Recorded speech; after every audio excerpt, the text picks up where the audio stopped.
Yang paling penting yang bisa kita simpulkan dari banyak materi yang sudah kita sampaikan di dalam trading itu hanya 3 kunci utamanya. Yang pertama adalah dari sisi pengendalian. Dari sisi pengendalian emosi ini yang pertama harus dicatat, tidak ada yang paling mendominasi di dalam keberhasilan seorang trader tanpa mampu mengendalikan emosi kita, tanpa mampu mengendalikan tingkat kecemasan kita. Jadi tingkat emosi ini begini, kalau kita menganalisa, hampir semua orang bisa menganalisa, bisa memahami secara chart candlestick bahkan. Lebih jauh di sana, di luaran sana bahkan sudah hafal dengan berbagai pola yang ada. Materi sudah dipelajari, bahkan hampir semua buku dipelajari. Tetapi endingnya kenapa tidak bisa konsisten? Endingnya kenapa tidak bisa bertahan di dalam trading? Ya karena emosi yang belum bisa dikendalikan, psikologi yang masih belum bisa dikendalikan. Biasa di dalam psikologi, dalam emosi itu yang paling mendominasi adalah saat kita sudah punya posisi, sudah kita entry di sana, ini tentu real account ya, real account, sudah punya posisi, kemudian setelah entry dengan berbagai macam analisanya, yakin bahkan 1000% yakin ini akan bergerak naik. Sehingga begitu kita mengambil posisi buy dengan keyakinan yang ada itu sudah bukan 100% lagi yakin. Tetapi tentu semuanya ada tingkat probabilitas ya. Ada kalanya dia mau bergerak naik, itu ada fase namanya koreksi. Sehingga saat menentukan posisi, sudah punya posisi buy, sempat koreksi, maka saat koreksi inilah ada namanya kepanikan, ada namanya kegundahan, bahkan kecemasan yang luar biasa. Kenapa terjadi seperti ini? Yang pertama tentu kebiasaan ya, kita belum terbiasa. Yang kedua karena ketahanan kita yang kecil. Ketahanan kecil itu bagaimana? Ketahanan kecil itu artinya modal tidak sebanding dengan lot yang kita gunakan. Yang berikutnya tentunya over transaksi atau over trade. Kenapa orang bisa khawatir? Kenapa orang bisa ketakutan? Karena yang ada, kalau yang pertama tadi adalah banyak atau ketahanan yang kecil. Jadi ketahanan yang kecil itu begini. Orang punya rasa cemas yang tinggi atau paniknya ini luar biasa. Satu biasanya dikarenakan ketahanan yang kecil. Apa ketahanan kecil ini? Artinya resiko yang diambil besar. Resiko yang diambil besar. Maka nanti ketika resiko yang diambil besar, ketahanan kecil berpengaruh terhadap lot. Lotnya besar. Lot besar itu bukan angkanya 10, bukan angka 12, bukan. Tapi perbandingan modal yang ada dengan lot yang ditentukan. Meskipun lotnya 10 misalkan, ini bisa disebut kecil. Kalau modalnya misalnya 1 juta dolar.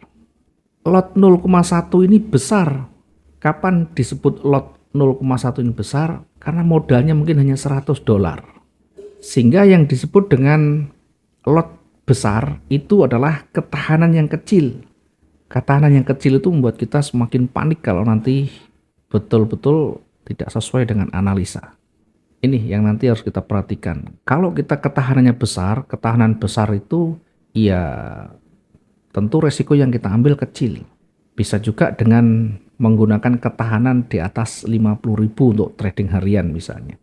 Sehingga mau digoncang kemanapun arahnya tidak akan berpengaruh, tidak akan berefek. Yang selanjutnya, kenapa terjadi kepanikan yang luar biasa? Selain karena ketahanan kecil. Yang kedua adalah banyaknya transaksi atau disebut dengan overtrade.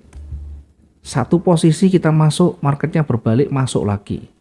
Artinya bisa jadi melawan dari tren yang ada ya. Saat kita mengambil posisi buy, misalnya, marketnya turun, ambil lagi buy lagi. Marketnya turun, ambil buy lagi. Terus begitu.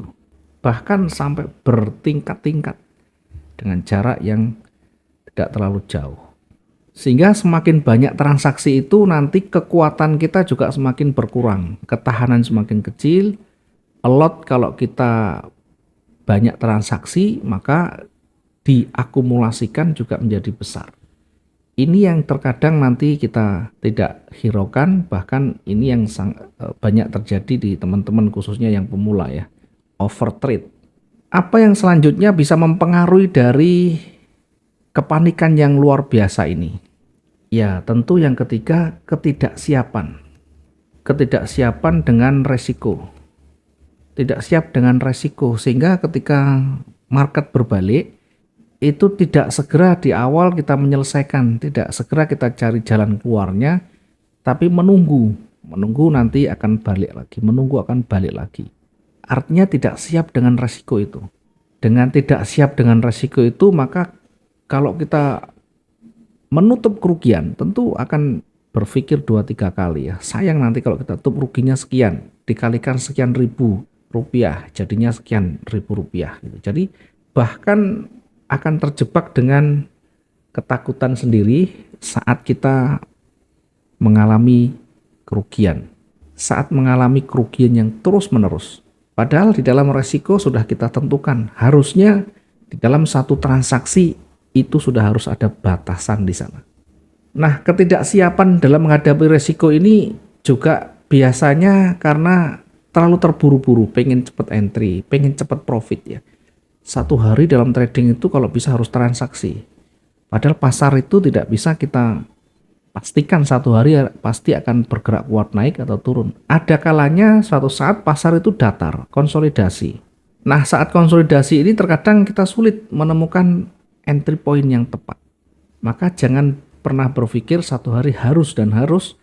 Ikuti saja dinamikanya, ikuti saja kondisinya. Ketika dalam market itu memenuhi aturan main kita, memenuhi syarat aturan entry kita, masuk. Kalau tidak ya kita wait and see, kita lihat saja. Kalau kita mungkin tidak cukup ketahanan kita untuk di depan layar ya kita tutup. Ada ketidaksiapan menghadapi resiko. Yang ketiga, yang keempat, ketidaksiapan dengan medannya ya, ketidaksiapan dengan medan atau tidak menguasai medannya. Artinya apa? Artinya penguasaan kita masih sangat terbatas. Kalau salah, apa yang harus kita kerjakan? Simulasinya bagaimana kalau saya salah? Di angka berapa atau di maksimal berapa rugi kita? Nah, inilah yang nanti mempengaruhi tingkat kepanikan kita. Kalau kita sudah menguasai ya bagaimana cara kita entry, bagaimana nanti exitnya, menghitung jarak untuk kita keluar bagaimana. Ya termasuk mengcover saat kita punya kerugian, adakah kemampuan kita untuk mengcover di sana.